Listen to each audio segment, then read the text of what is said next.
Busia anopabrem ho anaye special prosecutor den sembe tudwa a we declare Ken Ofori Atta wanted. Yes, Ken Ofori Atta on anaye former finance minister Ebrana Amado Adankwa Akufo-Addo etiso as mampanyin no na ene dem nyema special prosecutor ejina so declare wanted ne say SML deal course no dream kakra wom ana national cathedral so dream kakra wom ana ECG so dream kakra wom make us say ha Kwesi Vybes TV so day first time home jumede ya any DM oba so anu hit subscribe button na for like him do no share na we also ehu de so bad entertainment news trending news viral videos so hold on a weekdays and weekend me fa ebe so nti oba so na wa hit subscribe button na for watch your wadwen comment section or afi so follow page Facebook, Instagram, TikTok, Twitter at Kwesi Vybes and also Kwesi Vybes TV. Na afi so share wadwen comment section or ma we fi am put notification bell icon on set but the information be a tuma and as update be a tuma obenya notification who the air so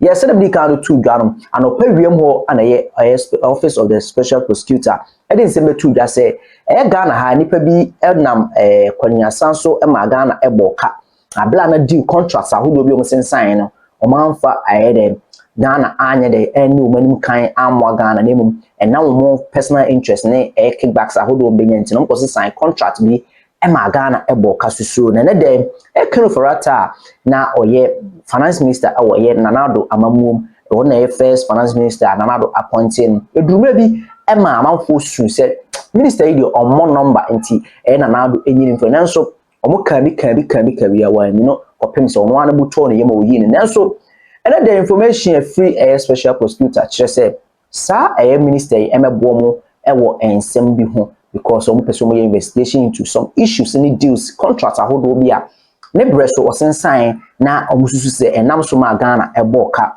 ebi SM deal and as SML deal and as national cathedral so sika sem to ya enam so ema Ghana boka ye be kai se national cathedral amno mututu ye ene amno mututu ye so betem na sika o ma say no Hong Kong $58 million eno ebeye ensema demonstrations ahodo call so ema raf kobubu enema onom de age ho nkanta nom de age ho na omoye adwuma ho no okobubu ni say omomehwe de NPP ene Nanado aban Ghana sikafo aye anase sika aye $58 million omantima amfanya hwe omatu amna anesu ababetema and is for two leading the most expensive swimming pool in Ghana. Now, sa and some of the two done over 23 minutes video and a special prosecutor, a lawyer who see Agyapong the every two done. You could see now also a chill wadring. Aha, Kwesi Vybes TV, a bra or nay and some cheerful is she and also Musebusan. I'm not as some say a quamber so on the information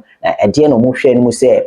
Omuden be faso they no an all change semu ubusara no akire umekoti abra special prosecutor declare Ken Ofori Atta wanted e wo Ghana kai say hi Kwesi Vybes TV subscribe na yemfa nsema hodo no enso medase.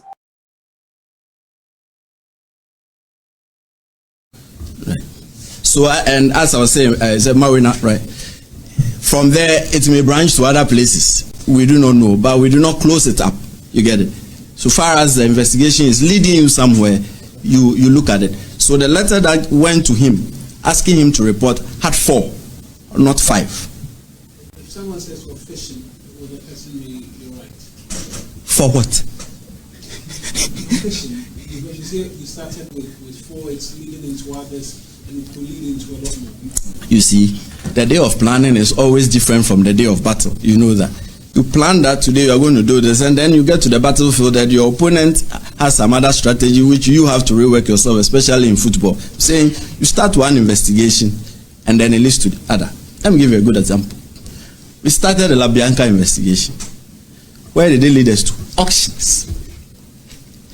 Meanwhile, that wasn't why we started that case. It was in respect of customs advance ruling. 2 customs advance ruling just for one company, just 2 for one company. Then as we were delving in and going into it, realized that no, it was showing some other form of conduct in respect of the customs division of the Ghana Revenue Authority. And that is how we ended up at auction sales of vehicles and other goods. And we know what what the outcome of that was. So for a good investigator, director of investigation here will tell you, always keep an open mind. If you keep a closed mind that this is only what you are doing, you may miss other things because things relate to each other. They are always not in a vacuum like that. Right? A payment, let's say to one entity may be coming from a certain source.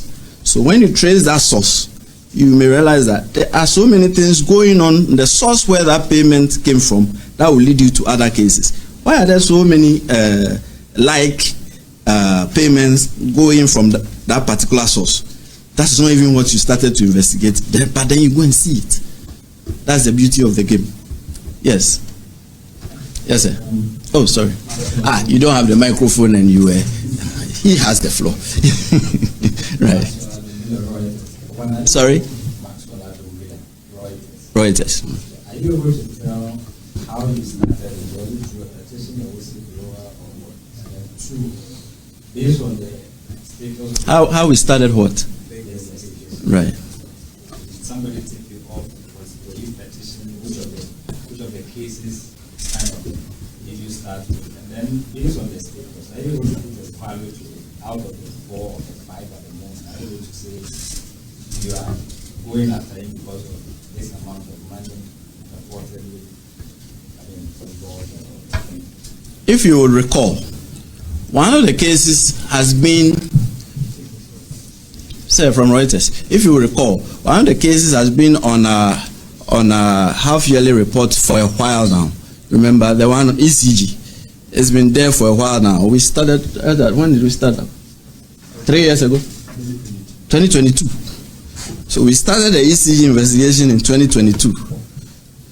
You see, but that wasn't based on a tip-off or anything. It was just in respect of a dissolution of a contract, which then brought about some unpleasant consequences, which then took us to go look at it. So from 2022, the Ministry of Finance and the Ministry of Energy had been on our radar from 2022, and we started. So when we started from the ECG, then at some point the other cases came in, SML. Then after that, the ambulances. Then after that, National Cathedral, right here beside us. Then last week, GRA refund, tax refund account. You get me? Yeah. So we started these investigations 3 years ago. Right. Yes, sir. Oh, the value. Sir, I cannot place a value on it for you right now.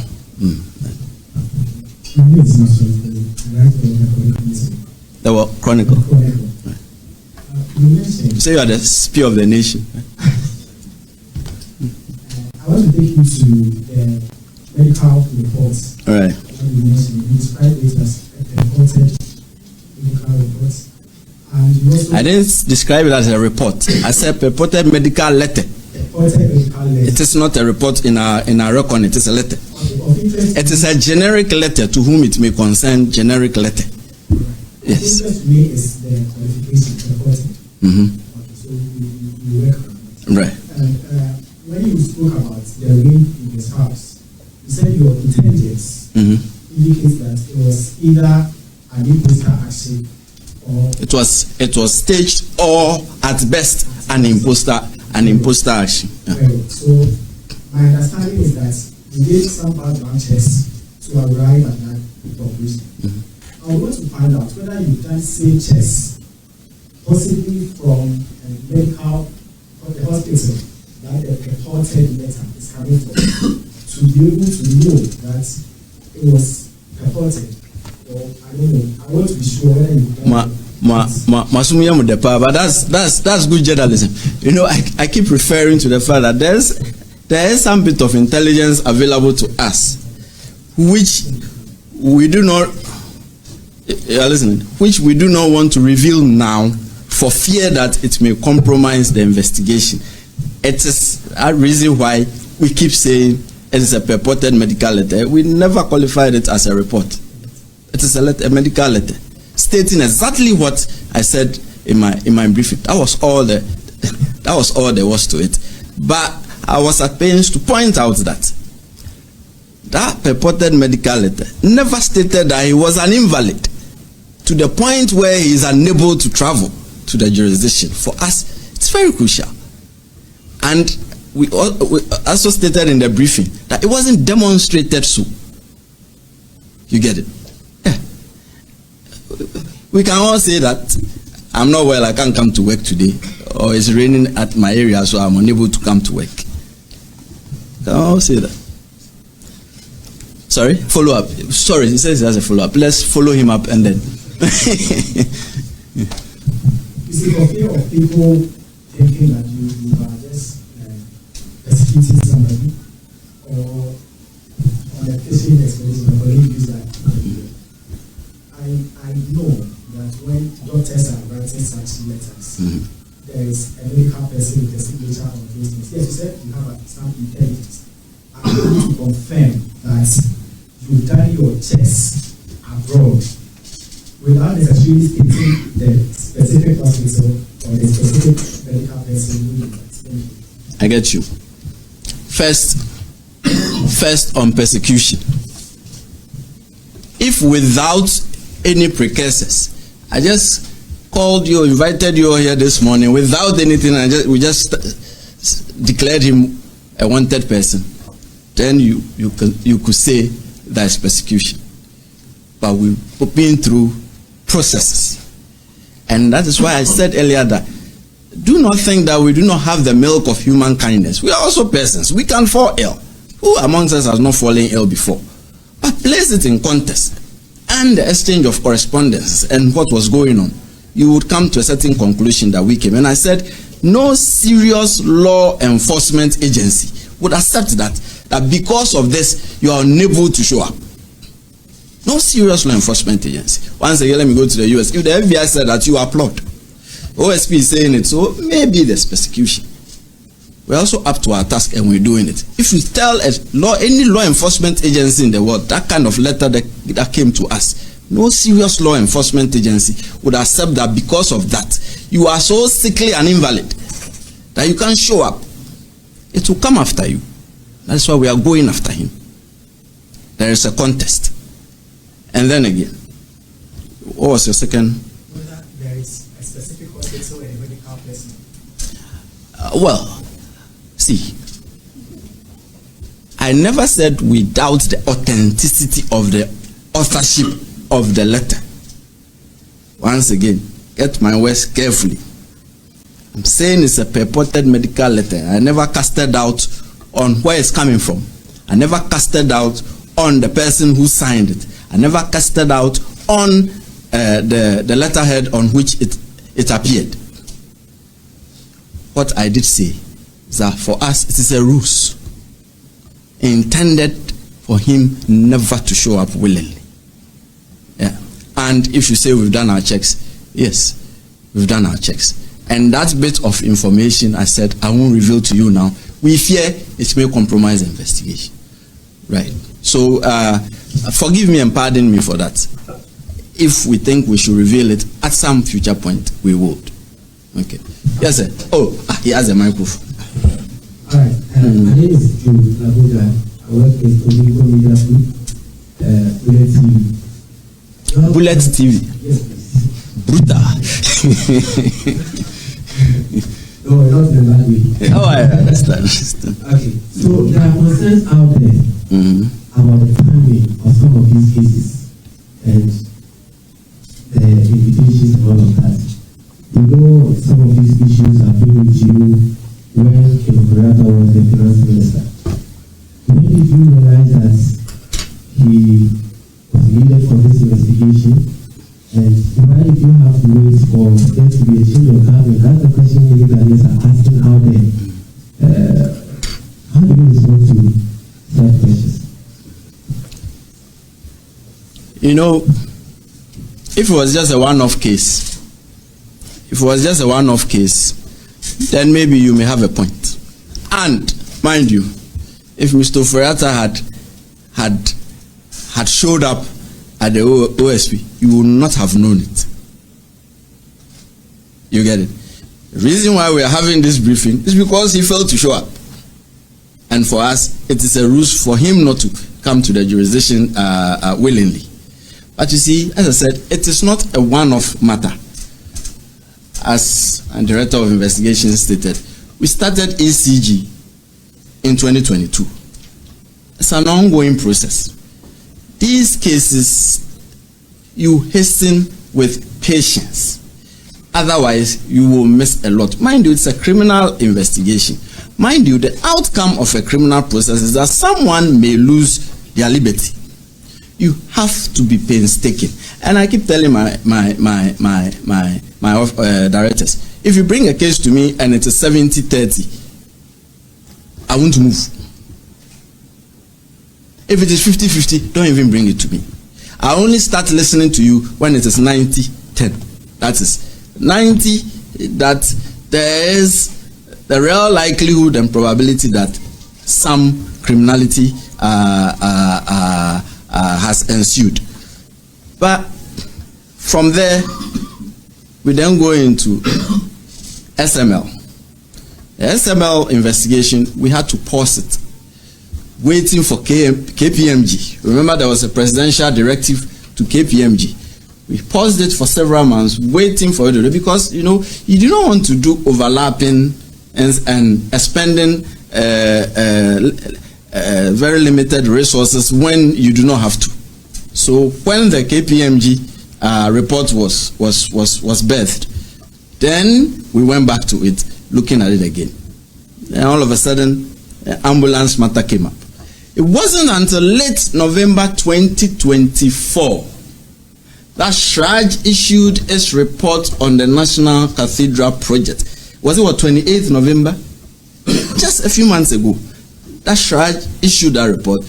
SHRAJ referred the matter to us and said that if it was necessary, we should go to it. And we stated that, yeah, it was necessary. So from the ending of November 2024, we went into it. By January, it became obvious that we should put him to the OSP. You get it? So it is a gradual process. So it is luckless coincidence that his government is no longer in power. If his government was still in power now, we would still have gone off time. We have a history of that.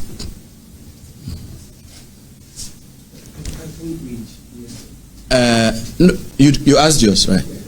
He hasn't had. Sorry? You haven't? Oh, why? Mr. Aragon, you don't like him?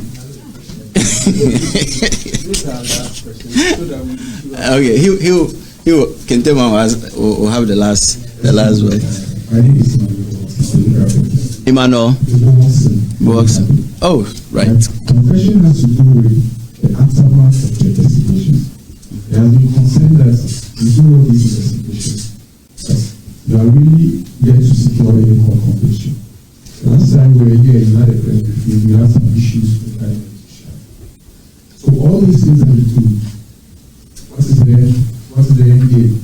We don't secure any completion since the court. What we say to get this out there that we start these investigations, it hasn't really been.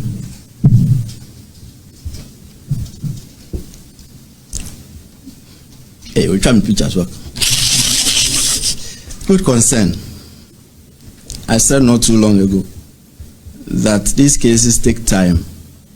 It is like the study of geology, time and pressure, but with patience. Okay.